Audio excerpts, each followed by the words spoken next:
Chantons les jolis contes d'avant-guerre qui avaient bercé nos grands-mamans. J'ai retrouvé un beau livre d'hier que j'ai parcouru en m'amusant.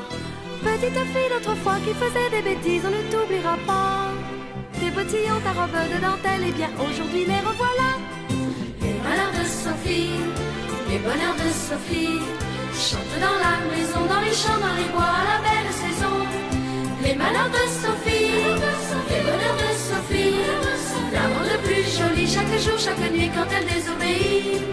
Les malheurs de Sophie, les bonheurs de Sophie, nous font battre le cœur quand elle rit, quand elle pleure au jardin du bonheur. Un jour ton papa venait de t'offrir, je crois là, le plus beau des cadeaux. C'était une belle poupée de cirque au soleil, tu mis pour qu'elle ait chaud. Quand tu revins la chercher quelques instants passés, elle n'avait plus de nez. Ses yeux avaient disparu au rayon du soleil, la poupée a fondu.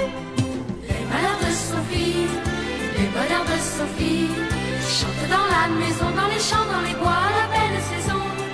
Les malheurs de Sophie, les bonheurs de Sophie, la rendent plus jolie chaque jour, chaque nuit quand elle désobéit.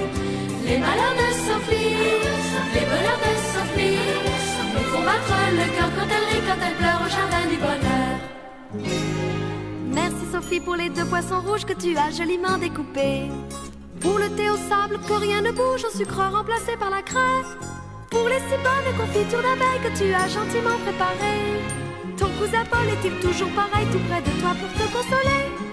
Les malheurs de Sophie, les bonheurs de Sophie, chantent dans la maison, dans les champs, dans les bois, à la belle saison. Les malheurs de Sophie, les bonheurs de Sophie, la rendent plus jolie chaque jour, chaque nuit quand elle désobéit.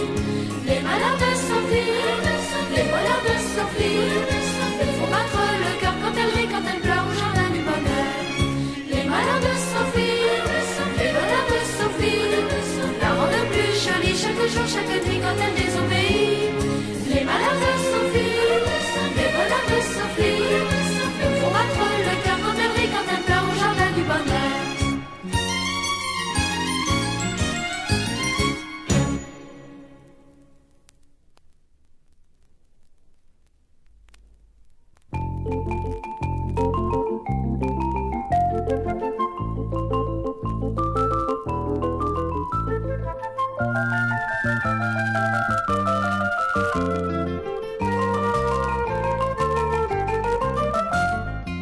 Je vais vous raconter l'histoire vraie d'une petite fille qui vivait il y a 120 ans et qui s'appelait Sophie. Elle habitait avec sa maman, Madame de Réan, un très joli château dans la campagne. Sophie avait 6 ans et c'est un âge où l'on fait beaucoup de sottises.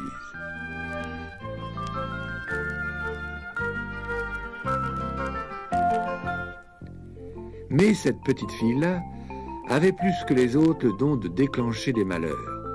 Peut-être parce qu'elle était gourmande, étourdie, coquette, coléreuse et aussi un peu menteuse. Malgré tous ses défauts, son cousin Paul était très amoureux d'elle et essayait vainement de la rendre meilleure.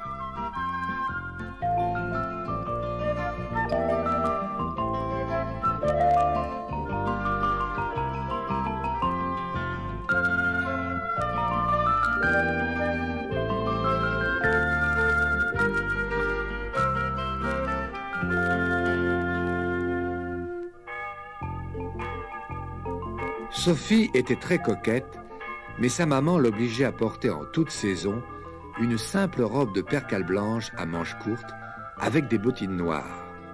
Cela la rendait triste. Elle aurait tellement voulu ressembler aux dames élégantes qui venaient en visite au château. Elle admirait leurs larges robes à crinoline et leurs volants.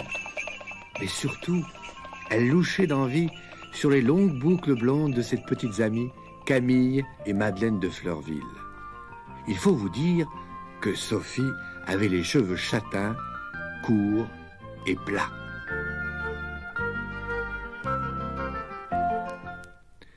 Un après-midi d'été, un orage éclata.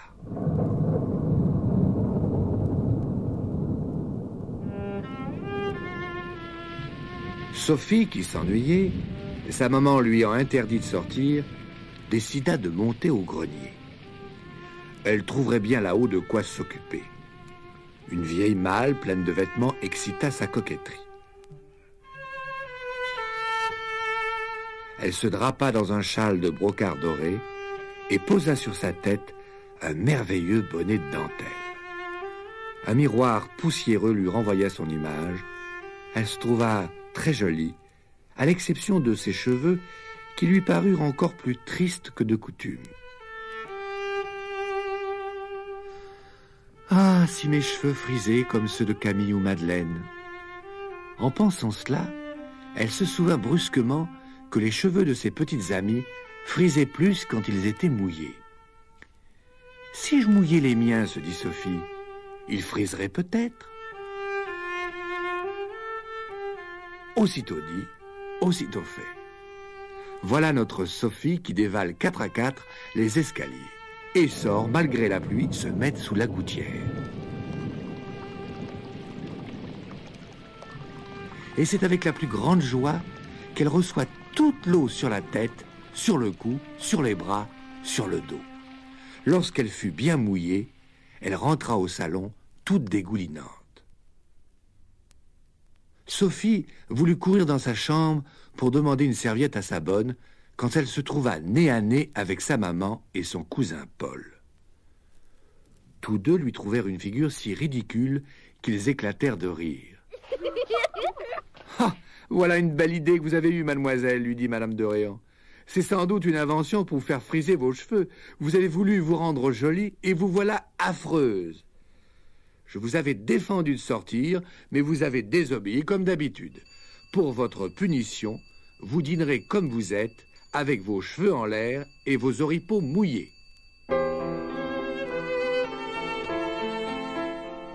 À ces mots, le cousin Paul prit en pitié Sophie et supplia sa tante de lui pardonner.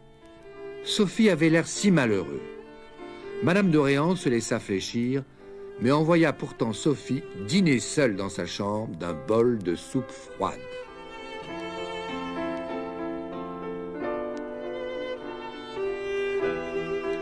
Depuis ce jour, Sophie n'essaya plus de se mettre sous la pluie pour faire friser ses cheveux.